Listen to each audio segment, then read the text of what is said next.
Welcome back to Make Me a Fan. I'm the Jag. I'm Pete. And today we are continuing our exploration of potentially underrated matches in Encyclopedia. Yes, sir. I was genuinely shocked and surprised at the two names that you threw out yesterday and the match we're going to watch today. Please fill the people in on what we're about to see. We are going to see Brian Pillman versus Jushin Thunder Liger. Son of a biscuit. The two names that everybody should know, and if you don't know, you better ask somebody. Now, me personally, I'm not too well versed on Thunder Liger, so can you help a brother out and give me some Pete's points? So yeah, obviously a huge standout from New Japan. Oh, yeah. Innovator to the nth degree. Him, Ultimo Dragon, people like that are crossover stars. He also has a lot of lucha experience. So one of those things to kind of teach you maybe that maybe I don't speak Japanese, you're Japanese, you know what? We can both speak Spanish and we know how to wrestle in Spanish so, and do that. So that's one of those things that a lot of times you see people using Spanish. So Lucha Libre was kind of the bridge to Japan a lot of times for wrestlers. Very cool. And making it into the US, because a lot of times you saw guys come through either like CMLL or AAA and then they were on WCW shows and like in this partnership. Now you said yesterday that they were kind of cruiserweights before there were cruiserweights, so I'm guessing we're going to see a lot of fast-paced, high-flying maneuvers. Now, I know that Thunder Liger, Jushin, I always thought it was Jushin Thunder Liger, whatever. He just retired, I believe, earlier this year, right? Or last year? Yep, this year. So he's been around for a long time. Long time. Innovator, teacher, huge legacy, everything. Yeah. All right, so we're going to check this out. Now, if you're watching at home, which you should be, because you got nowhere else to go, you Control-T, Command-T, open up a new tab. It's on the WWE Network, correct? Go to the WWE Network, and which show is this? We're going to go to the WCW pay-per-views, and we're going to go to we'll just go over SuperBrawl. Okay, SuperBrawl for the win. Go and watch this because we're going to press play right about now.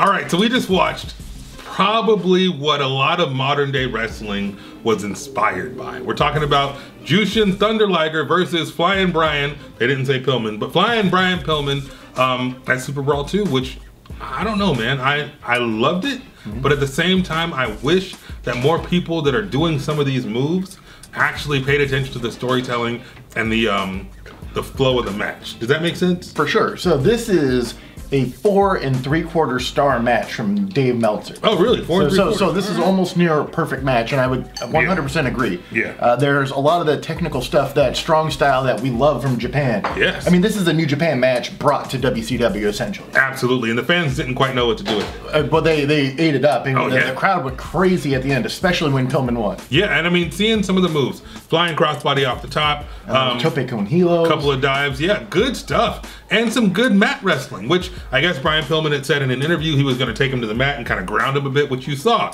We had a seated abdominal stretch. There's a lot of good back and forth mat wrestling, a lot of interesting pinning combinations, roll-ups and reversals. This match had pretty much everything you're looking for. I was thoroughly impressed, and I'm embarrassed to say what I'm about to say, Encyclopedia. It's okay, there's no judgment here. I am ashamed of myself. I need the cone of shame because this is my first Jushin Thunder Liger match and also my first Brian Pillman match. No, not at all. And especially this is the great stuff for the first time. Like you got to see one of the best matches. So now you understand why all of a sudden the next time they had a rematch at WCW, it was the first match on Monday Nitro at the Mall of America. Yeah. The very first thing you see is these two guys go at it again in a rematch. Which is fantastic, and that kind of tells the world. And that's years down the road as well. It's not like, you know, it was 1995 when that happened. Okay, which is a great way to start off a company because you're saying this is the level, this is the quality of what we have to offer. Yeah, and it was great. Brian Pillman looks fantastic. 100%. He looks great, body was great, the mullet, of course, was great at the time.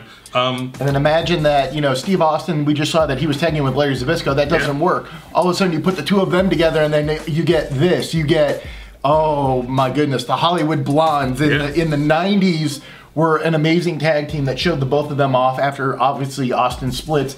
You still see Pillman for a little bit in WCW on Nitro, but eventually he makes his way to WWE. Great talent. I put in, these are my notes, because of course the Jag had to take notes.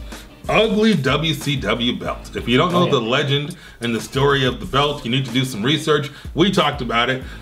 Ric Flair took the belt, people. That's the long and short of it. So they had to scramble for this other craptastic belt that looks like, you know, mygenericbelt.com's, you know, default order that they just stock on the shelves. It looked like crap, but we understand why they had to use this craptastic belt. You know what it looked like? It looked like the women's belt for AEW. It looked terrible. But Bischoff on commentary. Eric Bischoff was like the fourth wheel on commentary because Jesse the Body Ventura had an entrance on a freaking Harley to come out and do ringside commentary. So we had Jesse the Body and JR on ringside commentary. We had Tony Schiavone and the youngest, skinniest Eric Bischoff I think I've ever seen. He looked like a broke-ass male model, okay? Because I feel like he didn't know what to do with the camera. He's just like... Eric was a model before he was ever... Well, okay, he looked it right here. He looked like a, well, I don't want to say anything disrespectful, but I tell you what, if he was in West Hollywood, he'd be pretty popular. I'll put it that way. He looked delicate, shall we say. But and he looked like he could use some sun. He looked like Interview with the Vampire. That's what the hell he looked like. You know what I'm saying? But beautiful Bobby Eaton going up with Arn Anderson was advertised. Arn Anderson and beautiful Bobby are gonna tag in this match, which is fantastic because Bobby Eaton, Midnight Express, Jim Cornette, of course, whom I am a fan. That was cool to see. I didn't know he teamed with Arn Anderson, but that's awesome. They called it the Light Heavyweight Championship, not the Cruiserweight Championship, and the weight limit was 235 pounds. We got 205 now. I don't know what the Light Heavyweight limit was before 205 Live, but 225 is a pretty big, pretty beefy dude. They said Pillman came in at 223. He don't look 223 to me, but what do I know? They gave Jushin Liger 212, which I don't know. I gotta stand next to the guys. Either way, they both looked great. It was a fantastic match. But for the Light Heavyweight Championship, oh, and then Jesse the Body Ventura said something hilarious. He said, you're not supposed to touch them when they're outside of the ring. We have a whole company whose whole build is about touching people outside of the ring. I thought that was funny that the story was you're supposed to give the guy a breather when he goes outside of the ring. And then, of course, they went flying and bodies hit the floor as well. So that's it for my notes. You got notes, Pete? No, this is a great match. This is a early strong style match. Going back and watching it in retrospect, this is a phenomenal match that anybody that loves wrestling should watch, whether it's from the referee's perspective or the workers. A lot of great psychology, a lot of just amazing innovation. You can tell that these guys were at the forefront of creating what we consider modern wrestling. And modern wrestling sucks compared to what these guys just did. Let's just be honest. I know I'm the hater. I know if you watch Jags Jabs, I beat down on AEW quite a bit, but a lot of people in AEW wish they could do this. And they can't do it because they don't know how. And I'm not gonna say that's their fault or maybe it's their trainer's fault, I don't know. But this match was long as hell and it didn't feel long. This is what, a 30 minute match? 25-minute match. 25-minute match. And it didn't feel like 25 minutes because there was lots also peaks and valleys and you can see them build it and tear it down, build it, tear it down. That's what I mean. And I know we talk about storytelling on here, we harp on it, but you know what? This match did not feel long. When I watched AEW yesterday, because I watched it yesterday, it felt long as hell. So there's a lot to be learned by going back and watching some of these old school underrated matches, because this match and matches like it influenced everything we see today, but there's something missing, and the missing part is the psychology. So I appreciated this match. So whomever came up with this, you can click on his stuff down below. Hell of a recommendation.